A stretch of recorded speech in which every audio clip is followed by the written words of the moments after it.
चलिए और अब सीधा रुक कर लेते हैं प्रधानमंत्री नरेंद्र मोदी लाइव है। आप ये कर सकते हैं, मेरा आप पर भरोसा है।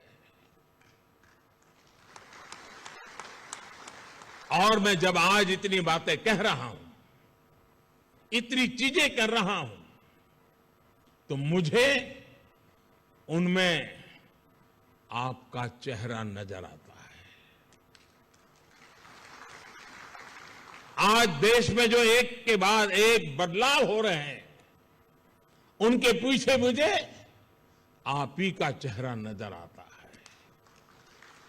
आज जो लक्ष्य देश तय कर रहा है, उसकी प्राप्ति की शक्ति भी देश को आपसे ही मिलेगी। आप ही हैं जो ये करेंगे और आपको ही करना है।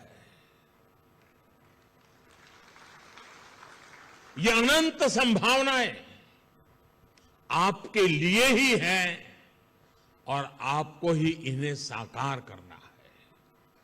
देश जब अपनी आजादी के 100 वर्ष मनाएगा, उस सफलता में आपके पसीने की महक होगी, आपके परिश्रम की पहचान होगी। और आप ये भली भांति जानते हैं कि बीते वर्षों में किस तरह आत्मनिर्भर भारत की नींव तैयार करने के लिए, आपका काम आसान करने के लिए देश ने किस तरह काम किया है। पिछले 7 सालों में देश में startup India, stand up India जैसे प्रोग्राम शुरू हुए, अटल इनोवेशन मिशन और पीएम रिसर्च स्कॉलरशिप के जरिए देश युवाओं के लिए नए रास्ते बना रहा है। नेशनल एजुकेशन पॉलिसी के साथ फ्यूचरिस्टिक टेम्परामेंट की नई पीढ़ी को तैयार करने की शुरुआत हो रही है। ईज ऑफ डूइंग बिजनेस को सुधारा गया, पॉलिसी ब्लॉकेज दूर किए गए। इन प्रयासों के परिणाम इतने कम समय में आज हमारे सामने हैं। आजादी के इस 75वें साल में हमारे पास 75 से अधिक यूनिकॉर्न्स है, 50,000 से अधिक स्टार्टअप है। इनमें से 10,000 स्टार्टअप तो केवल पिछले 6 महीनों में आए हैं।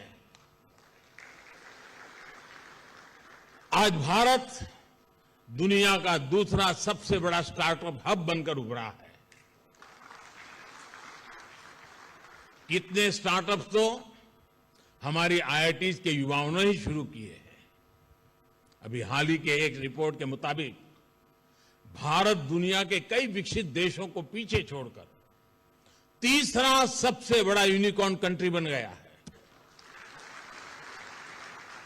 साथियों, आजकल ग्लोबलाइजेशन की बात होती है, उसके पक्ष विपक्ष पर भी बात होती है, लेकिन एक बात पर कोई विवाद नहीं है। कौन भारतीय नहीं चाहेगा कि भारत की कंपनियां ग्लोबल बने, भारत के प्रोडक्ट ग्लोबल बने। जो आईआईटीज को जानता है, यहां के टैलेंट को जानता है, यहां के प्रोफेसर्स की मेहनत को जानता है, वही विश्वास करता है ये आईआईटी के नौजवान जरूर